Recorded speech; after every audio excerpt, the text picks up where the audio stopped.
Buat kalian yang gamer atau mungkin desainer grafis atau buat siapapun kalian yang suka lembur, pasti pernah ngerasain yang namanya CTS. Nah, apa itu CTS? Nah, nanti akan aku bahas di sini.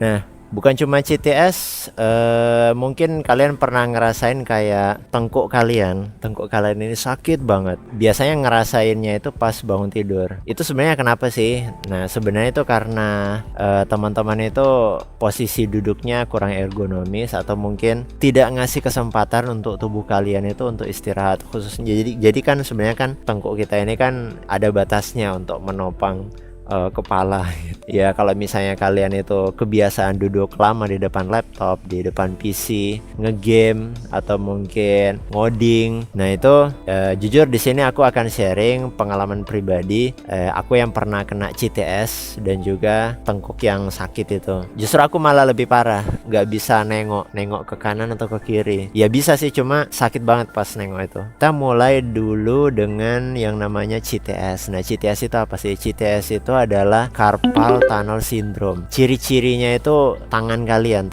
itu ngerasa kram, kesemutan, bahkan sampai panas di sini. Ini tuh cuma relate buat teman-teman yang suka drag and drop. Kalau nggak dia itu gaming atau desainer grafis ya kayak aku misalnya. Kita itu punya keterbatasan ya kalau misalnya di depan laptop itu sebenarnya 2 jam itu udah kelamaan. Karena mungkin kita nggak biasa peregangan setiap 2 jam sekali. Efeknya pasti ya ke badan, ke tubuh kita. Nah di sini aku bacain aja ya. Ada satu artikel di web yang aku dapat. Sini aku bacain aja. Nah kita mulai dulu dengan apa itu carpal tunnel syndrome nih. Carpal tunnel syndrome atau sindrom lorong karpal adalah kondisi yang menyebabkan mati rasa, kesemutan, nyeri atau lemah di tangan dan pergelangan tangan. Sindrom ini terjadi ketika saraf di dalam pergelangan tangan terhimpit atau tertekan.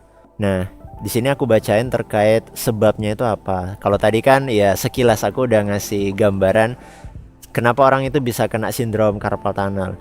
Di sini disebabkan karena terjadi ketika saraf median di pergelangan tangan tertekan atau terhimpit. Beberapa kondisi yang dapat meningkatkan risiko terjadinya CTS antara lain gerakan tangan berulang dalam jangka waktu lama, misalkan mengetik atau menggunakan mouse komputer. Nah biasanya gini, kalau yang orang yang suka ngetik, kayaknya mereka lebih kesempatan mereka kena sindrom carpal tunnel menurutku ya secara pribadi itu masih minim gitu. Yang paling cepat itu kena sindrom carpal tunnel itu adalah orang yang suka drag and drop, yaitu ya desainer atau gamer. Sebenarnya untuk mewaspadai CTS ini sebenarnya cara ergonomis ketika kita itu ngetik sama saat kita itu megang mouse. Nah, itu dia. Nah, di sini disampaikan juga ada namanya peradangan pada sendi, cedera pergelangan tangan, perubahan hormon, penyakit metabolik seperti diabetes yang dapat memengaruhi kesehatan saraf, kista atau tumor di sekitar pergelangan tangan, obesitas, jenis kelamin wanita memiliki risiko lebih tinggi, usia di atas 40, terus riwayat CTS dalam keluarga. Nah kalau ini riwayat CTS ini kayaknya turunan. Ya aku lebih menyorot terkait yang ini, mengetik dan menggunakan mouse komputer. Nah kalau aku ngalami CTS ini aku kanan. Kemarin sempat karena kena CTS itu sampai sekarang masih kerasa, belum belum sembuh total. Kemarin itu karena CTS aku latihan megang mouse pakai tangan kiri. Wah ternyata awalnya susah, tapi seminggu 2 minggu sampai sebulan itu ya ada peningkatan lah. Nah terus gejala CTS itu seperti apa nih? Kesemutan di jari-jari tangan, mati rasa pada tangan atau jari. Mati rasa ini aku pernah sih, cuma nggak sampai parah. Mati rasa itu cuma sebentar aja karena aku udah nggak kuat, akhirnya aku berhenti megang mouse gitu kan, matiin laptop. Nyeri di pergelangan tangan yang bisa menjalar ke lengan atau bahu. Kalau aku tuh sampai sini, pokoknya tuh ngerasa kayak panas banget. Biasanya nanti kalau misalnya teman-teman pijet di sini itu kerasa, terus diputar gini, nah itu otot bagian tangan sini itu bakal kerasa. Sensasi terbakar di jari atau telapak tangan, kram pada tangan. Oke, ini aku ngerasain kelemahan otot tangan sehingga sulit memegang barang atau sering atau sering menjatuhkan barang. Jadi ini bisa ngurangi kekuatan kalian ya, ngurangi power kalian. Jadi hati-hati. Nah, di sini ada anjuran ya. Kapan harus ke dokter? Nah, lakukan pemeriksaan ke dokter jika gejala CTS di atas tidak kunjung membaik serta mulai mengganggu aktivitas sehari-hari atau kualitas tidur. Deteksi dan penanganan yang cepat dapat membantu mencegah terjadinya komplikasi seperti kerusakan saraf permanen atau nyeri jangka panjang. Ya buat kalian yang nanggung banget untuk ngerjain coding, buat kalian yang ada proyek desain terus bikin kalian sampai lembur-lembur, ya teman-teman juga harus peduli sama diri kalian sendiri. Jadi kalau waktunya istirahat ya istirahat. Carilah waktu-waktu yang pas dengan performa terbaik yang tidak berlebihan ya. Ini juga kopi kayak gini nih, ini penunjang kalian untuk bisa lembur-lembur.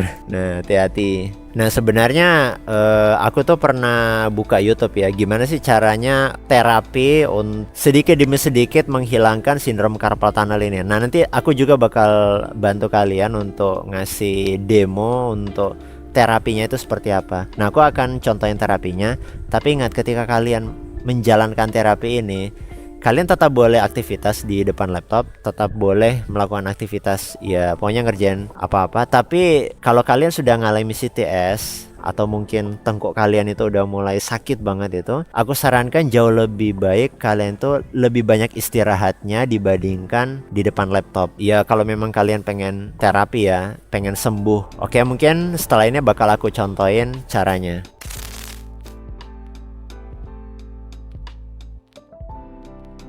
Nah, ini pertama kalian kepalkan tangan kalian, kemudian dibengkokin kayak gini. Nah, ulangi nanti setiap kali dibengkokin, tunggu sekitar 5-10 detik. Habis itu dikibas-kibas. Nanti bisa teman-teman ulangi.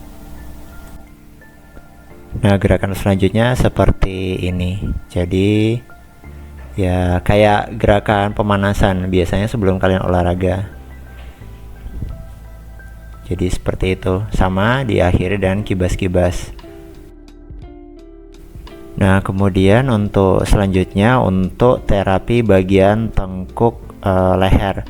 Nah, khusus ini kalau misalnya kalian udah merasa kayak sakit banget, nah sebenarnya aku kurang rekomendasi untuk lakukan terapi ini karena ya lebih baik kalian bisa konsultasi kepada yang profesional.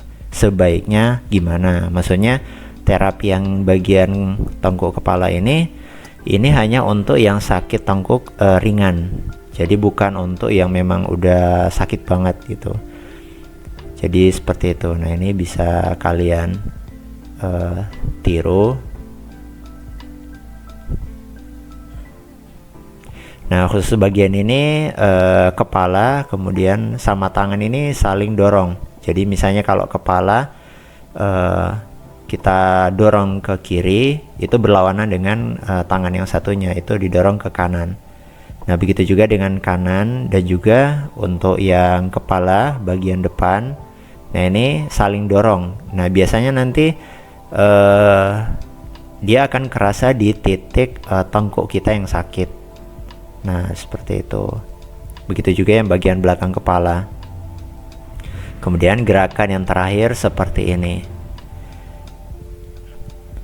Nah, gerakan ini nanti ini bakal kerasa pas ketika nanti di bagian titik yang sakit.